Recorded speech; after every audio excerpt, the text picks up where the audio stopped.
Bismillahirrahmanirrahim. Assalamualaikum warahmatullahi wabarakatuh.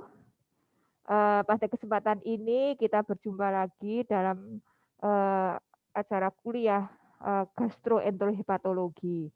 Pada kesempatan ini saya akan membahas yaitu tentang diare dan konstipasi. Baik, ini adalah staf dari Divisi Gastroenterohepatologi dari Departemen Ilmu Penyakit Dalam, Rumah Sakit Umum Dr. Sutomo Surabaya, Fakultas Kedokteran UNER. Ya, di sini ada Prof. Hernomo, Prof. Iswan, Dr. Pangestu Adi, Dr. Purnomo Budi, Dr. Heri Purbayu, Dr. Tito Sugihartono selaku Kepala Divisi, Dr. Umi Maimuna, Dr. Ulfa Kolili, Dr. Budi Widodo, Dr. Husin Tamrin, Dr. Muhammad Miftahul Surur, dan saya Dr. Ami Vidiani. Baik, yang pertama kita akan membahas dulu yaitu tentang diare ya. Yang akan kita bahas di sini adalah definisinya, etiologi, diagnosis dan tata laksananya. Nah, diare ini sering sekali ya kita akan jumpai di praktek sehari-hari ya. Sebenarnya diare itu apa sih? Ya, jadi diare ini adalah buang air besar dengan tinja yang dia berbentuk cair atau setengah cair ya. Dan atau bisa juga dia dengan volumenya, kandungannya tuh tinjanya lebih banyak dari biasanya ya. Jadi di sini adalah volumenya yaitu di atas 200 gram dalam waktu 24 jam. Ada juga dia menggunakan kita lain adalah frekuensinya ya. Jadi selain adalah konsistensinya, volumenya, juga frekuensinya, di mana dia lebih dari 3 kali sehari. Ya.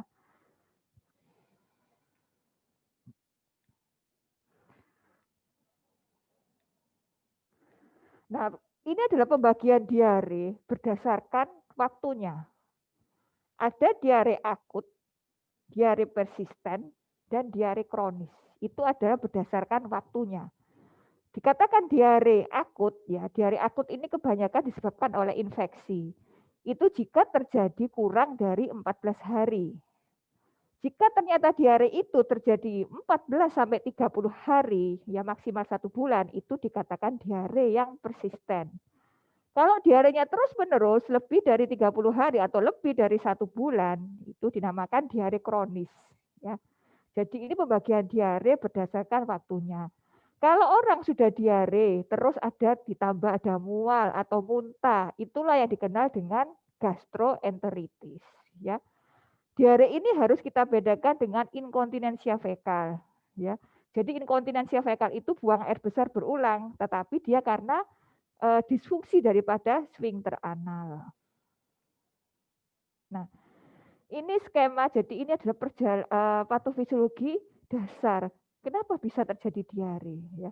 Jadi ini adalah proses sekresi dan reabsorpsi air di saluran cerna kita. Ya. Jadi ini kira-kira ada ya sehari itu dari mana saja, dari makanan, dari minuman, ya, dari sekresi kelenjar-kelenjar di tubuh kita itu kurang lebih 10 liter. Ya, mungkin dari kelenjar saliva, di kelenjar gaster dia akan menghasilkan cairan kurang lebih 10 liter. Nah, 10 liter nanti ini akan melewati duodenum dan ini akan melewati ligamentum stretch, ya, ligamentum stretch. Terus kemana 10 liter itu? Nanti dia akan mengalami proses reabsorpsi, ya, proses absorpsi. 6 liter di yeyunum, ya, terus 2,5 liter di ileum dan 1,5 liter di small intestine. Nanti sisanya akan terjadi penyerapan lagi di kolon, sehingga yang keluar dari feses hanya sekitar 0,1 liter, ya. Jadi air ya 10 liter ini akan terjadi proses penyerapan sehingga nanti yang keluar dari feses hanya 0,1 liter. Jika terjadi gangguan dari proses sekresinya, mungkin sekresi berlebih atau reabsorpsi yang berkurang karena adanya gangguan dari GI tract, itulah bisa terjadi diare. Jadi gangguan dari inilah yang menyebabkan diare. Nah, ini ya sama seperti yang saya jelaskan tadi di gambar ya. Jadi terjadi proses reabsorpsi dan sekresi cairan ya. Jadi dari 10 liter itu nanti keluar ke feser hanya 100 ml ya. Kalau terjadi gangguan itu akan terjadi diare. Ya. Nah, jadi nanti secara kalau berdasarkan patofisiologi tadi, maka diare itu dibagi ini.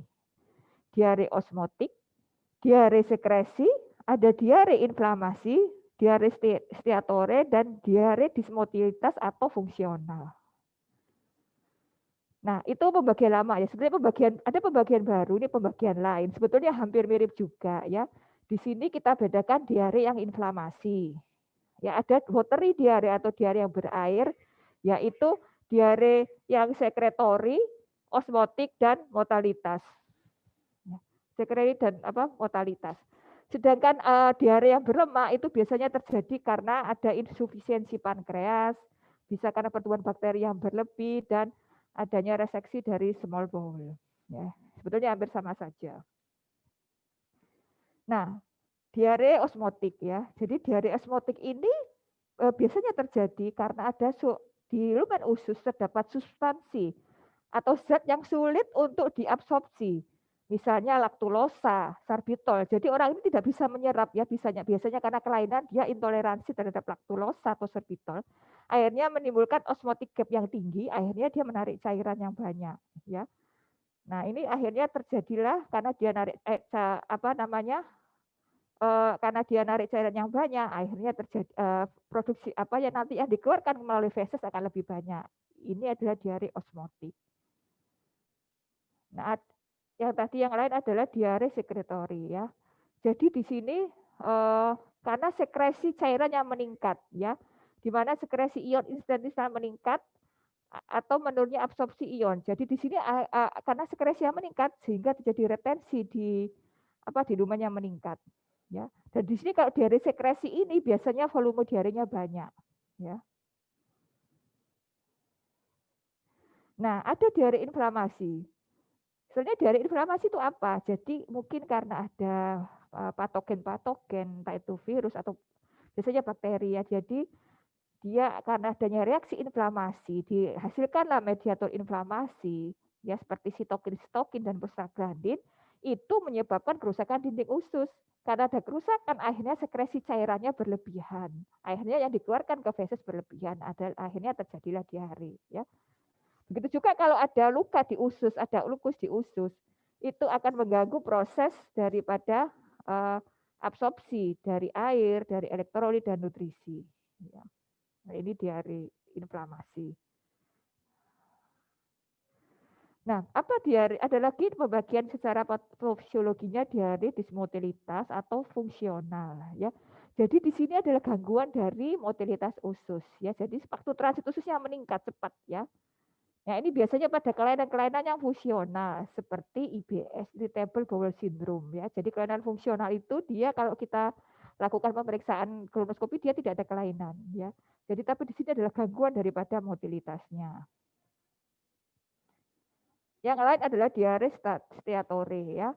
Jadi di sini biasanya terjadi karena ada gangguan pada empedunya.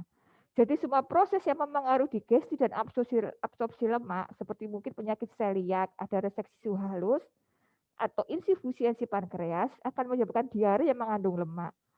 Dan jika mungkin terjadi adanya asam empedu yang memasuki kolon yang berlebihan, itu bisa menarik air juga, itu bisa juga menyebabkan diare yang berlemak. Ya, jadi di sini ada gangguan daripada asam empedunya. Nah, baik. Sekarang etiologi ya, secara etiologi. Diare akut tadi yang kurang dari 14 hari. Jadi diare akut di sini 90%, lebih dari 90% karena infeksi. Yang lain diare akut disebabkan oleh apa? Mungkin bisa penggunaan obat-obatan, bisa keracunan makanan atau karena iskemia. Ya, tapi paling banyak adalah karena infeksi. Apa saja yang bisa menyebabkan infeksi? Virus, bakteri, mungkin protozoa dan helminth ya atau cacing ini. Jadi kalau diare akut kebanyakan adalah karena infeksi, ya karena 3 hal ini. Ya ini ya, jadi penyebabnya bisa virus, paling banyak karena virus ya. Diare akut paling banyak karena virus. Yang lain bisa karena bakteri, bisa karena parasit, bisa karena cacing. Nah, ini jadi ya bahkan ini kita bisa memahami, jadi ini aku diarin ya. Memang bisa juga karena alergi bisa, karena obat-obatan, pemakaian obatan, mungkin pemakaian pencahar yang berlebihan, atau ada keracunan makanan. Tapi yang paling banyak adalah karena infeksi. Bagaimana dengan kronik diare? Nah, kronik diare kronik inilah bermacam-macam ya. Bisa fatty diare, bisa karena dia berbentuk inflamatory diare ya. Di sini juga kita lihat sini kelainan seperti IBD, inflammatory bowel disease itu bisa bermanifestasi sebagai diare kronik. Ini penyebab diare ya baik akut ataupun kronik. Nah, ini gambaran klinis kalau ini diare akut sering karena infeksi ya. Jadi kita lihat di sini kalau dia disebabkan, nah ini ada bakteri-bakteri ada yang introvasif ya, seperti mungkin Shigella ya. Shigella ini dia sering menyebabkan bakteri disentri dia sudah menyebabkan disentri basilar Shigella. Jadi kalau diare itu ada darahnya, ini berarti dia kumannya adalah enteroinvasif.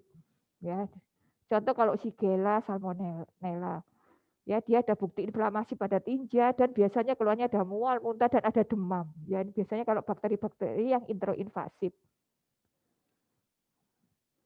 Ya, beda kalau ini karena Vibrio cholera, ya dia biasanya tidak berdarah tapi dia sekretori banyak, dia cairan ya, banyak cairan dan jarang ada disertai mual, muntah, nyeri perut itu jarang. Tapi kalau dia tipe inflamasi bakteri enteroinvasif, dia sering disertai oleh ada nyeri perut, demam dan diarenya berdarah. Ini juga bisa sering kita adalah Entamuba histolytica ya. Ini juga sering didapatkan ada nyeri perut ya, bisa juga berdarah. Nah, bagaimana jika kita mendapat pasien diare? Ya, seperti pemeriksaan penyakit lainnya, semua harus kita anamnesis, dilanjutkan pemeriksaan fisik dan pemeriksaan penunjang. Ya, jadi dari anamnesis ini kita harus mengumpulkan data-data ya.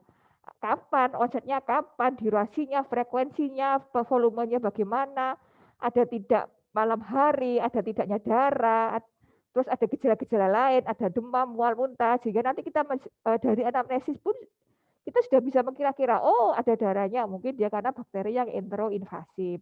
Oh dia hanya air, biasanya disebabkan oleh virus ya.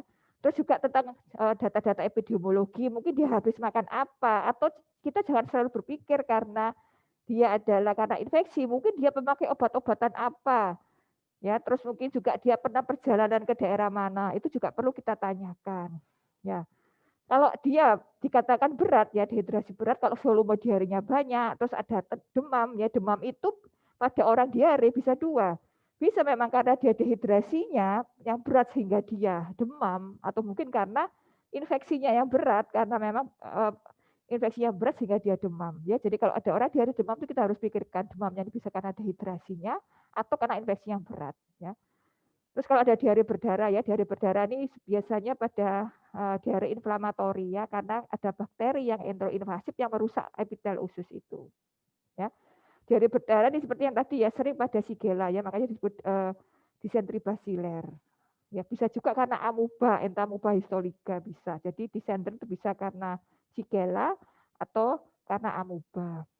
Nah, pemeriksaan fisik apa yang kita harus periksa yang penting adalah tanda-tanda dehidrasinya ya.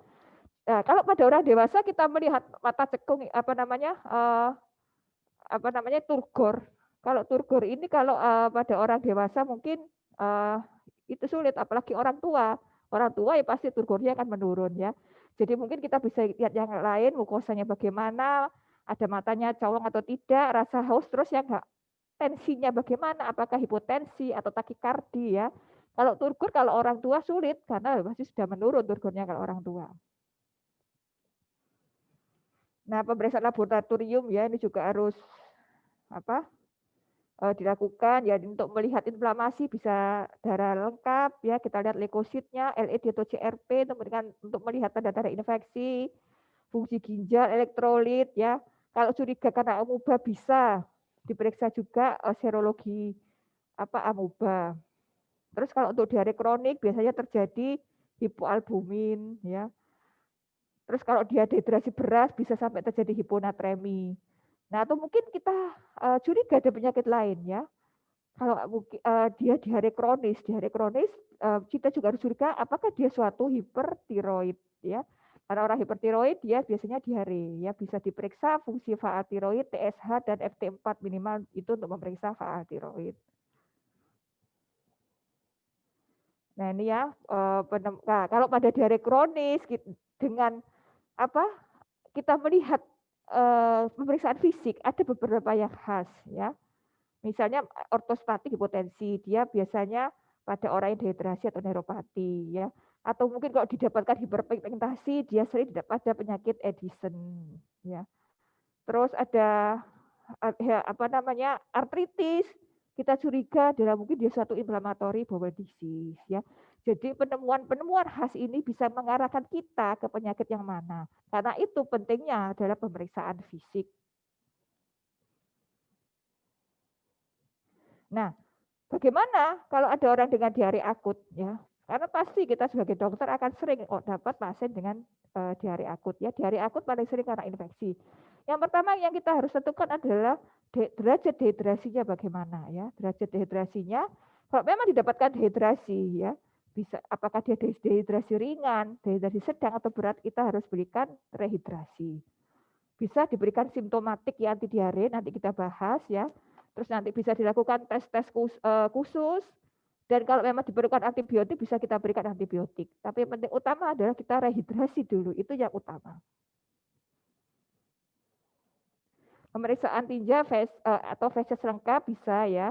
Tapi memang tidak semuanya. Tapi sebetulnya apa yang bisa kita dapatkan dari pemeriksaan feses lengkap, ya. Kita tahu ada tidaknya diare yang inflamasi karena bisa dari situ ada hasil leukosit dan eritrositnya. Biasanya diutamakan, dianjurkan pemeriksaan tinja ini pada pasien yang mengalami diare berat, ya, misalnya diare akut yang berat disertai demam. Terus atau pasien-pasien yang dirawat di rumah sakit. Terus dia mendapat antibiotik terus tiba-tiba diare karena beberapa antibiotik bisa menyebabkan diare. Atau diare yang persisten 14 hari. Diare yang profus, ya, terus dehidrasi berat atau ada tanda-tanda disentri, ya. Disentri dia biasanya keluhannya nyeri perut khas. Terus BAB-nya tidak banyak, tapi sering sedikit-sedikit ada lendir dan darah. Ya, penyebabnya seperti yang saya sebutkan tadi bisa Shigella atau amuba. Ya. Di pemeriksaan tinja, ya. Nah, jadi memang kadang pemeriksaan tinja itu bisa menyebab kadang ditemukan amuba atau ditemukan apa. Jadi pemeriksaan FL bisa membantu kita mengetahui ada inflamasi atau tidak. Terus penyebabnya apa, ya. Kadang ada kalau misalnya ada cacing ditemukan telur cacing seperti itu. Jadi bisa memberikan informasi penyebab diarenya apa. Ya, terus ada darah atau tidak itu dari pemeriksaan tinja bisa, ya. Nah, sekarang bagaimana pemeriksaan endoskopi bawah? Ya, ini pemeriksaan endoskopi kita ketahui ada endoskopi atas itu untuk melihat saluran makanan bagian atas. Endoskopi bawah untuk melihat saluran makanan bagian bawah atau dikenal dengan kolonoskopi. Biasanya kolonoskopi ini khusus diutamakan pada diare kronis, ya. Diare kronis itu harus kita lakukan kolonoskopi, ya, dan kalau perlu kita lakukan biopsi, ya. Ya, biasanya ini bisa mendiagnosis diare inflamasi, mungkin ada keganasan, ya. Karena kanker kolorektal bisa dia bermanifestasi sebagai diare kronis, terutama kalau apa namanya kanker di kanker kolorektal yang sebelah kanan dia bermanifestasi sebagai diare. Kalau di kolon sebelah kiri dia sering sebagai konstipasi. Tapi kalau yang dia di kanker yang kolon kanan, ya, karena di situ terjadi sekresi dan absorpsi cairan, ya, sehingga sering dia bermanifestasi sebagai diare. Atau IBD, ya, inflammatory bowel disease, polip, ada divertikulitis, ya. Nah, itu jadi kolonoskopi ini intinya diutamakan pada diare kronis, ya. Karena nanti bisa mencari penyebabnya dan kita bisa melihat kolon itu secara langsung. Terus bagaimana pemeriksaan tambahan seperti USG atau CT scan, ya. Nah, kalau CT scan bisa mungkin untuk melihat apa adanya preparasi usus ya, atau ingin menilai seberapa luas bisa. Kalau USG memang bisa memberikan informasi penebalan dinding usus, limfadenopati, dengan CT scan juga bisa. Cuman bagaimanapun tetap harus kita lakukan kolonoskopi karena dengan kolonoskopi kita bisa melihat kolon secara langsung dan melakukan biopsi. Kalau ini kita CT scan itu kita memberikan misalnya ada keganasan, apa ada penyebaran ke tempat lain, terus seluas apa itu bisa informasi dari CT scan.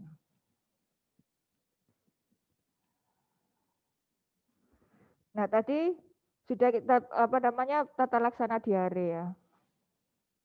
Jelas tadi yang pertama itu memang tujuan yang utama kita adalah rehidrasi ya, utama adalah rehidrasi untuk mengkoreksi keseimbangan cairan dan elektrolit ya.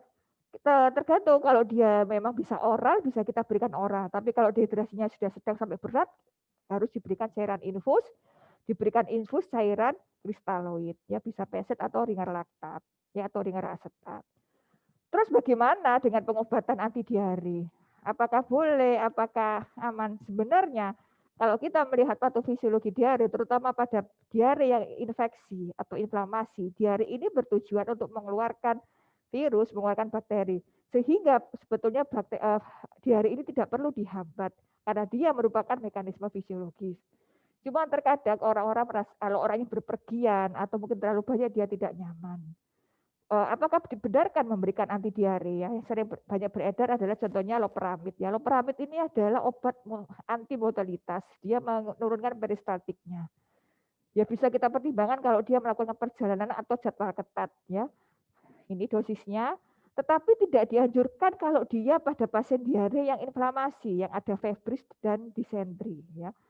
Karena nanti tambah sudah kita berikan loperamid, tidak kita berikan antibiotiknya malah tidak keluar virus bakterinya, malah bertahan lama. Jadi kalau diare kita curiga infeksi, hati-hati memberikan loperamid dan hati-hati karena dia menekan peristaltik dia bisa terjadi ileus. Ya. Terus ada obat-obat absorben, contohnya kolinpektin, sarkol, atau bulgit ya. Memang bisa diberikan walaupun efekasi klinisnya kurang adekuat. Bagaimana dia cara kerjanya? Dia mengikat enterotoksinnya dihasilkan bakteri dalam merubah konsistensi tinja. Ya, jadi dia kalau adsorben ini dia tidak mempengaruhi peristaltiknya. Kalau loperamid karena dia menekan peristaltik, hati-hati ileus ya, terutama pada orang tua. Ya, terus pemberian lain bisa juga diberikan probiotik ya. Probiotik itu adalah bakteri yang menguntungkan ya. Jadi probiotik ini mengatur keseimbangan mikrobiota ya. Jadi kalau orang diare kita berikan probiotik, dia sulit buang air besar pun kita berikan probiotik. Nah, terus bisa juga diberikan pertimbangan pemberian antibiotika kalau dia memang kita curiga ada infeksi karena bakteri. Bisa juga kita pertimbangkan memberikan obat-obatan antispasmodik ya. Jadi antispasmodik bisa untuk diare ya. Jadi kerjanya bagaimana? Dia melakukan relaksi otot poros secara langsung ya, atau dia efek antikolinergik atau anti muskarini.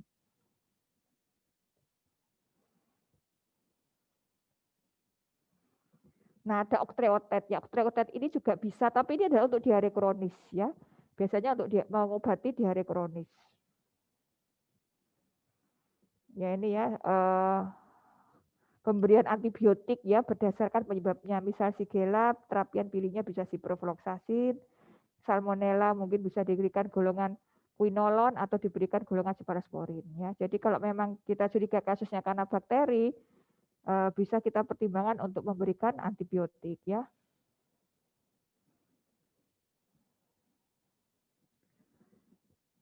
Ya ini sama. Nah, ini tadi obat-obatannya. Nah, jadi ini biasanya ini berguna pada untuk diare yang kronis ya, bisa golongan opiat termasuk tadi loperamid ya, terus ada alfa 2 adrenergic agonis klonidin ya, somatostatin analog tadi octreotide, ada pengikat asam empedu ya karena terutama pada yang steatore diare atau juga memberikan fiber ya. Karena nanti fiber ini dia akan mengikat airnya. Nah, jadi juga kita harus ingat kalau ada pasien diare mungkin juga dia adalah bagian dari penyakit lain. Mungkin karena diabetes ya. Diabetes karena dia di situ karena gastropatinya atau pada orang yang hipertiroid ya. Nah, kalau ini colitis mikroskopis itu dia adalah suatu penyakit autoimun. Jadi kalau kita kolonoskopi dia tidak normal, tapi setelah dibiopsi itu baru kelihatan ternyata ada colitisnya. Bisa juga karena IBS ya. IBS itu adalah irritable bowel syndrome. Ada dua macam, ada yang tipe diare, ada yang konstipasi. Nah, IBS ini dia bukan apa dia ada suatu kelainan fungsional. Jadi kalau kita kolonoskopi dia normal. Ya ini tadi IBD ya ini apa macam-macam diare kronis. Nah, baik. Tadi sudah kita bahas tentang diare. Terus ini materi 2 ini kebalikannya, adalah konstipasi. Ini malah orang yang sulit untuk buang air besar ya. Sama kita bahas definisinya, epidemiologi, fisiologi, faktor risiko, klasifikasinya apa, pemeriksaan klinis dan tata laksana. Sebenarnya konstipasi itu apa sih ya? Konstipasi itu adalah suatu kumpulan gejala. Ya bisa dia mengejan atau tinja yang keras ya, atau ketidakmampuan untuk defekasi atau mungkin defekasinya yang jarang ya. Jadi dia berkurang. Mungkin apa dia mungkin normal mungkin sampai 3 hari gitu masih normal ya. Dia mungkin lebih dari 3 hari dia tidak buang air besar ya. Karena waktu transit kolon yang normal itu 20 sampai 72 jam ya. Kalau lebih dari itu dia tidak buang air besar. Nah, itu dia sudah konstipasi. Nah, jadi konstipasi ini adalah suatu gejala ya, gejala dia bisa merupakan bagian dari suatu penyakit ya. Jadi kalau menurut ACG konstipasi itu adalah jarak BAB dia kurang dari 3 kali seminggu atau kesulitan dalam evakuasi tinja. Baik itu dia harus mengejan ya kesulitan BAB-nya atau dia tidak lengkap, evakuasi tidak lengkap, waktunya lama atau perlu manuver yang manual. Ya ini epidemiologinya ya, dari kalau data dari Surabaya dari Rumah Sakit Dr. Sutomo selama 7 bulan itu ada data dari 294 pemeriksaan kolonoskopi ternyata ada 48 pasien dia adalah konstipasi, datang dengan konstipasi dan hasilnya ternyata biopsinya adalah colitis yang non spesifik. Ya kalau konstipasi ini ya memang nanti penyebabnya macam-macam. Nah, ini kriteria Roma 3 dan Roma 4 ya untuk konstipasi fungsional ya. Harus minimal 2 atau lebih, jadi harus mengejan selama lebih dari 1/4 defekasi, tinjanya keras ya, Bristol skala 1 atau 2, ada tidak tuntas lebih dari 1/4 dari defekasi, ya terus ada sensasi seperti penyumbatan, terus kita butuh manuver manual. Ya, terus defekasinya kurang dari 3 kali per minggu. Ya, terus ini tidak ada kriteria memenuhi untuk IBS. Jadi ini adalah kriteria konstipasi fungsional menurut Roma 3 yang lama, sekarang yang terbaru Roma 4. Sebetulnya hampir mirip ya kalau kita lihat dari ini. Nah, sekarang bagaimana ini kita harus tahu bagaimana fisiologi dari defekasi yang normal. Jadi normal itu sisa makanan akan masuk ke dalam ini rektum ya. Karena masuk rektum maka dinding ini akan meregang ya. Akan terjadi relaksasi daripada otot-otot dasar relaksasi dari otot-otot dasar panggul. Dan ini sehingga akan sudut ini anorektal ini kan posisinya seperti ini. Ini diusahakan untuk lurus ya. Jadi diusahakan untuk untuk lurus sehingga nanti fesesnya akan keluar ya. Jadi ini sudutnya nih lurus sehingga fesesnya akan keluar ya. Jadi nanti harus ketika makanan masuk ke sisa makan masuk ke dalam rektum. Ya. Ya ini adalah sphincter anal internal dan eksternal.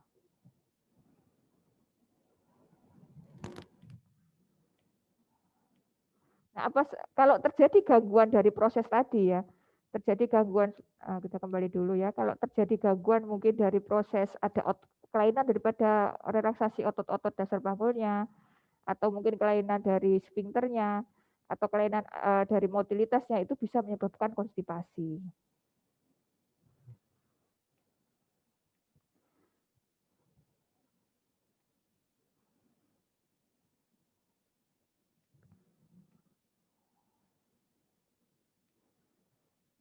Jadi di faktor risiko konstipasi ya usia lanjut, ya terutama jenis kelamin wanita, tingkat pendidikan, terus tingkat aktivitas fisik yang rendah. Jadi orang-orang yang jarang beraktivitas karena itu sering konstipasi ini pada orang-orang yang mungkin menderita stroke atau tirabaring yang lama.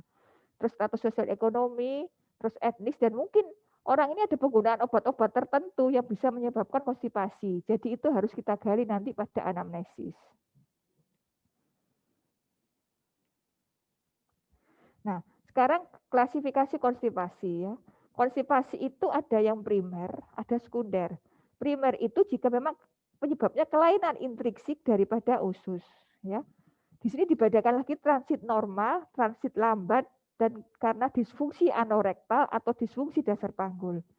Sedangkan konstipasi sekunder jika disebabkan oleh penyakit. Ya, jadi ada penyakit lain yang menyebabkan konstipasi itu. Ya ini ya daftar apa namanya ini sekunder ya jadi mungkin karena ada mungkin kan adanya obstruksi ya seperti ada keganasan ya.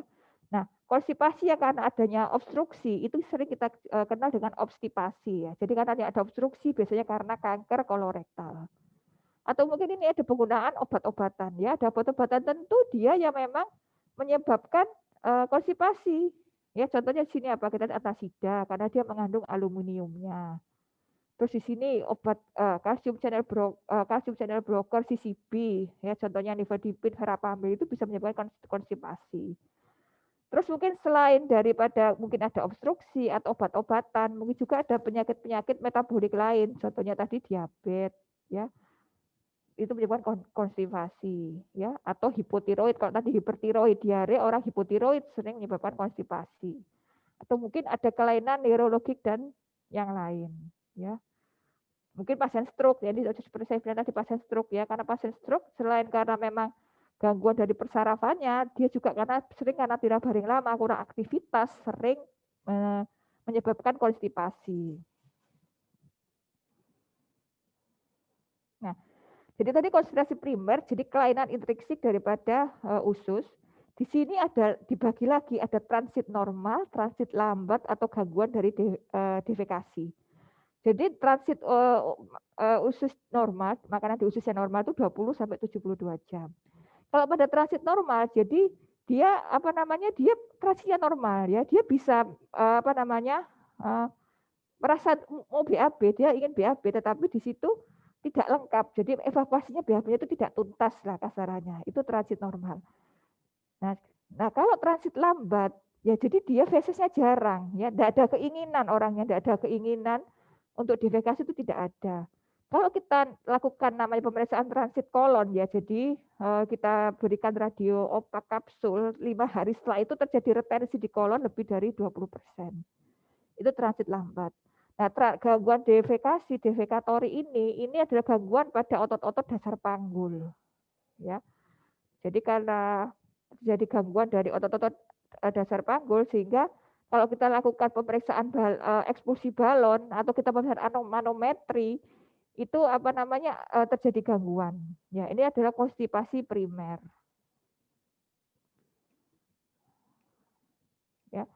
Jadi tadi untuk apa namanya anamnesis kita makanya harus tanyakan sejak kapan dia lamanya durasinya, terus bagaimana karakteristik konstipasinya, apakah sulit untuk mengejan ataukah memang dia tidak ada perasaan untuk BAB ya atau apa namanya atau tidak bisa keluar dengan tuntas, terus kita harus tanyakan gejala-gejala lain yang menyertai, ada tidak penyakit lain, minum obat-obatan apa ya dan kita juga harus melihatkan intiknya ya. Jadi dengan anamnesis dan pemeriksaan fisik yang baik, kita sudah 80% bisa menyebabkan penyebab dari konstipasi ini. Atau juga imobilisasi ya karena imobilisasi kurang aktivitas bisa menyebabkan konstipasi. Nah, kalau orang konstipasi terus kita temukan alarm simptom atau tanda bahaya. Ya, misalnya dia usia tua. Terus didapatkan selain konstipasi ada hematokesia, ya ada darah atau melena. Terus penurunan berat badan yang tidak ya ada penurunan berat badan ya. Terus adanya anemia, adanya defek neurologis, adanya riwayat keluarga yang CA kolon atau IBD, terus tambah kurus, terus disertai mual, muntah dan kronis. Tapi atau dia baru konstipasi tapi sudah berat sekali. Ya kalau ada tanda bahaya ini maka harus dilakukan pemeriksaan kolonoskopi ya atau endoskopi bawah. Sama tadi seperti yang diare, kalau dia kronis ya, apalagi juga ada tanda bahaya harus dilakukan pemeriksaan kolonoskopi. Ya, ini tanda pemeriksaan fisik kita harus lihat ya, sama seperti bagaimana pemeriksaan abdomen ya, ada tidak massa, bisik ususnya bagaimana ya.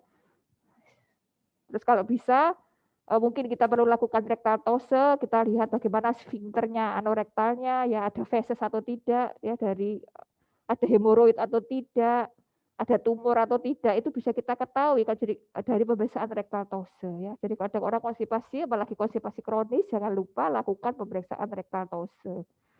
Dari situ kita bisa tahu sfinkternya, ada masakah, apakah hemoroid, tumor, ya. Ya, ini pemeriksaan klinis. Nah, ini adalah skala itu. Bentuk tinja skala Bristol ya. Ya, jadi ini kalau semakin ke atas dia semakin lama waktu transitnya semakin keras ya. Karena kalau semakin lama waktu transit cairannya itu semakin diserap. Kita lihat yang tipe 1, tipe 2 sini sudah keras ya.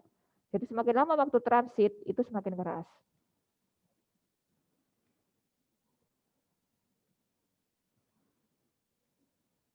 Nah, untuk pemeriksaan konstipasi ini sama ya, sama tadi harus pemeriksaan laboratorium dasar ya, darah lengkap. Kalau perlu urinalysis, terus feses lengkap, kadar glukosa darah untuk tahu ada diabetes atau tidak, fungsi tiroid kalau kita curiga ada tiroid ya. Radiologi kalau perlu mungkin foto BOF, terus CT scan ya. Terus kolonoskopi kalau memang dia ada konstipasi yang kronis atau dia ada tanda bahaya. Nah, tes transit pemeriksaan fisiologis lain mungkin transit kolon ya. Transit kolon itu orangnya diberi kapsul mengandung radiopak, nanti 5 hari diperiksa di foto. Kalau dia ada retensi daripada ada retensi lebih dari 20%, maka dia berarti adanya perlambatan ya transitnya transit lambat. Anorektal manometri ini bisa mengukur bagaimana kondisi sfinkternya. Ya, kalau ekspulsi balon itu diberi balon diisi volume mungkin sekitar 20-50 mili, terus pasien itu disuruh mengejan. Kalau dalam 60 detik balon itu bisa keluar, berarti dia normal. Ya, kalau dia tidak bisa, berarti ada gangguan daripada otot-otot dasar panggul. Itu tes ekspulsi balon. Nah, ini seperti tadi ya, jadi ada beberapa obat-obatan yang menyebabkan konstipasi. Jadi kalau ada orang konstipasi, sulit BAB datang ke kita, jangan lupa tanyakan dia minum obat apa ya. Bisa ini sering, banyak mungkin orang tua. Karena usia tua sendiri sudah faktor resiko, ditambah lagi mungkin dia minum obat-obatan hipertensi seperti nifedipin atau verapamil. Atau mungkin dia pakai obat-obatan anti Parkinson. Ya.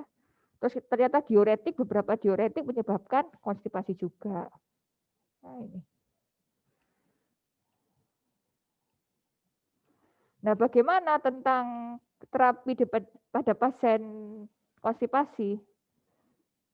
Ya sama prinsipnya pada sebuah penyakit bahwa terapi itu ada non farmakologi dan farmakologi. Ya, jadi ada modifikasi gaya hidup ya tentang konstipasi. Ya, kita harus gaya hidup mungkin asupan serat dan cairan ya harus diperbanyak. Kalau bisa mengkonsumsi makanan-makanan yang tinggi probiotik. Ya, probiotik karena bisa juga didapatkan pada makanan-makanan tertentu seperti asparagus itu juga tinggi probiotik.